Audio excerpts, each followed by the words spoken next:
Nyandung teh mangrupakeun ibadah, tapi teu adil mah termasuk sarakah.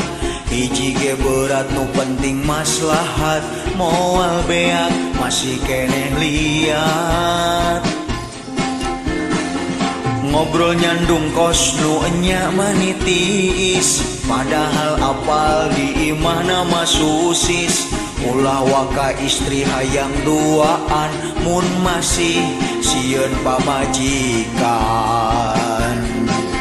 Sok wae nu maksud arek poligami, eta ge lamun maneh gede kawani. Da puguh hukum namah jadi ibadah, asal kudu adil jeung amanah. Ulah sampai ngaheulakeun kana nyandung, buktina hutang loba keneh ngagunung. Nyandung teh teu cukup ku ngomong wungkul, komo wungkul lobakeun ngawadul.